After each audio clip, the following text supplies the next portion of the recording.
Hello बच्चों, let's read the question.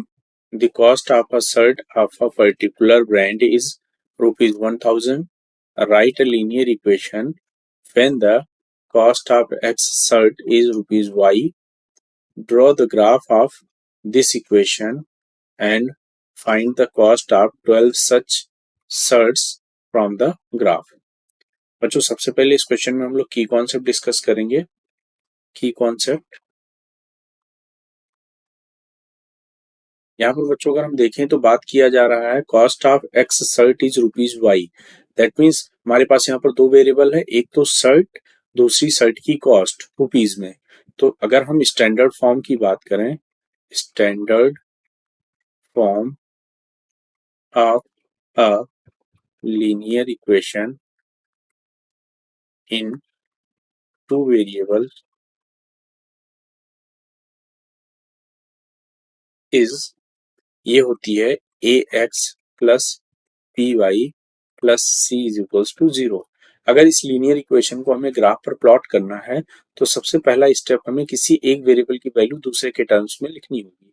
Suppose करो हमने y की वैल्यू x के टर्म्स में लिखी तो ये हो जाएगी minus A X minus C upon B. That means y की जो वैल्यू आ गई minus A X minus C upon B. यहाँ से अगर x की अलग अलग वैल्यूज हम पुट करते हैं तो y की हमें डिफरेंट डिफरेंट वैल्यूज मिलेगी. दैट मीन्स यहाँ पर जो x, y कोऑर्डिनेट्स हैं ये हमें डिफरेंट कोऑर्डिनेट्स मिल जाएंगे. डिफरेंट कोऑर्डिनेट्स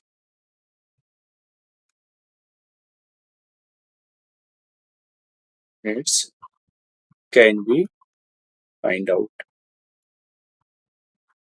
यहाँ से डिफरेंट डिफरेंट कोऑर्डिनेट्स हमें मिल जाएंगे और इन्हें हम ग्राफ पर रिप्रेजेंट करके प्लॉट कर सकते हैं. तो इस कॉन्सेप्ट को यूज करके हमें क्वेश्चन सॉल्व करना है. तो यहाँ पर अगर हम क्वेश्चन में बात करें तो कहा जा रहा है cost of X shirt is rupees Y. That means cost of X shirts is equals to rupees Y. तो अगर हम एक शर्ट की कॉस्ट निकालें, that means cost of one shirt is equals to rupees Y upon X. यहां से मिल गया, इसको सपोज करो हमने इक्वेशन नंबर 1 मार्क कर दिया. इसके अलावा क्वेश्चन में कहा जा रहा है the cost of a shirt of a particular brand is rupees 1000. That means अगर हम बात करें according to question, cost of a shirt is equals to 1000 rupees 1000. तो यहां से अगर इक्वेशन 1 से देखें तो cost of a shirt is rupees Y upon X और क्वेश्चन के according cost of a shirt rupees 1000. Hence we can say that hence y upon x is equals to 1000. That means we can say that y is equals to 1000x. तो ये जो हमें मिला, ये linear equation जो हमें find out करनी थी वो हमें मिल गया यहाँ पर. y is equals to 1000x. इसे अब हमें ग्राफ पर प्लॉट करना है. तो यहाँ पर हम लोग एक टेबल ड्रॉ कर लेंगे. सपोज करो हमने एक टेबल ड्रॉ किया x और y में. यहाँ पर x की डिफरेंट वैल्यू पुट करके हम y की वैल्यू निकाल सकते हैं. सपोज करो यहाँ पर x की वैल्यू हमने 1 लिया तो यहाँ से y की वैल्यू सिंपली 1000 हो जाएगा. दूसरी वैल्यू अगर x की यहाँ 2 रखते हैं तो y की वैल्यू हमारी सिंपली 2000 हो जाएगा. इसी तरह अगर x की वैल्यू हम 3 रखते हैं तो y की वैल्यू हमारी 3000 हो जाएगा. तो यहाँ से हमने देखा कि डिफरेंट डिफरेंट वैल्यू पुट करने पर हमें डिफरेंट कोऑर्डिनेट्स मिल गए. एक कोऑर्डिनेट हमारे पास आ गया 1,1000, दूसरा कोऑर्डिनेट हमारे पास आ गया 2,2000. इसी तरह अगर हम बात करें तो तीसरा कोऑर्डिनेट आ गया 3,3000. तो ये तीन कोऑर्डिनेट्स हमें मिल गए. सपोज करो इनको हमने पॉइंट्स रख दिया, पॉइंट ए, पॉइंट बी और पॉइंट सी. तो अब हम कार्टेशियन कोऑर्डिनेट सिस्टम में इनको ड्रॉ करते हैं. ये सपोज करो हमारे पास एक कार्टेशियन कोऑर्डिनेट सिस्टम है. This is X axis and this is Y axis. तो यहाँ से अगर हम देखें ये कोऑर्डिनेट हमारा 0,0 हो गया.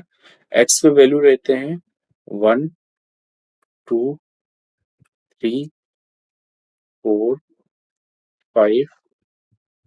इसी तरह से अगर हम देखें तो x इज इक्वल टू 12 यहाँ कहीं आ जाएगा. इसी तरह अगर हम बात करें तो y कोऑर्डिनेट्स पे चूंकि यहाँ पे 1000 की रेंज में चल रहा है तो हम 1000 के मल्टीपल्स में यहाँ वैल्यू पुट करेंगे। ये हमारा 1000, ये हमारा 2000, ये हमारा 3000।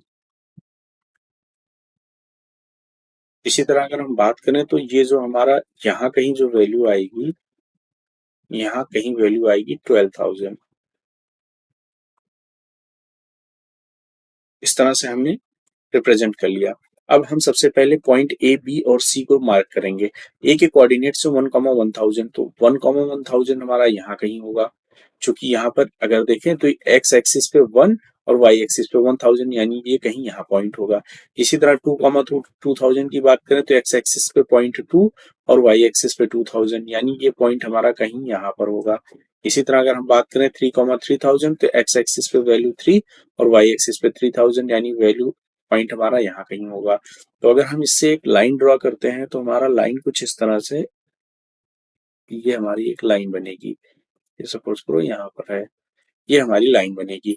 यहाँ से हम देख सकते हैं, अगर हम देखें तो ये एक्स एक्सिस, ये वैल्यू कुछ इस तरह से होगी, ये वैल्यू कुछ इस तरह से होगी, ये वैल्यू कुछ इस तरह से होगी। तो ये हमारा पॉइंट ए हो गया, ये वाला पॉइंट बी हो गया और ये वाला पॉइंट हमारा सी हो गया। तो इस तरह से हमने पॉइंट ए बी सी को मार्क करके जो लाइन ड्रॉ किया, तो ये जो लाइन हमारी बन के आ गई, ये लाइन आ गई y is equals to 1000 x।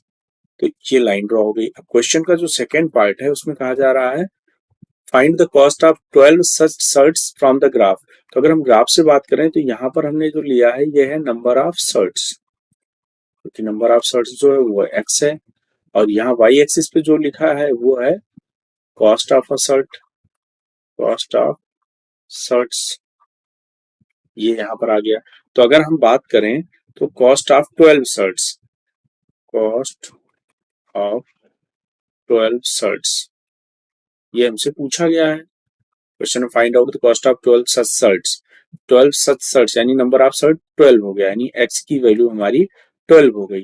तो अगर यहाँ से हम इस इक्वेशन में x की वैल्यू 12 पुट करते हैं तो यहाँ से जो y की वैल्यू मिल जाएगी 1000 इंटू 12, दैट मीन्स ये 12,000 आना चाहिए।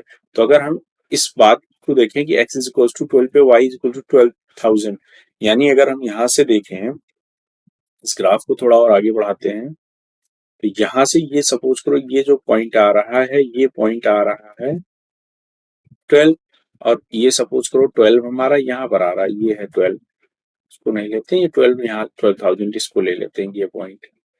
तो ये जो पॉइंट आएगा दैट मीन्स ये जो पॉइंट हमारे पास आ रहा है, दिस इज द पॉइंट 12,12,000, यानी जब नंबर ऑफ सर्ट्स 12 होंगे तो जो कॉस्ट ऑफ 12 सर्ट्स होगा वो हो जाएगा 12,000। दैट मीन्स यहां से हमें मिल गया cost of 12 such shirts is equals to rupees 12,000।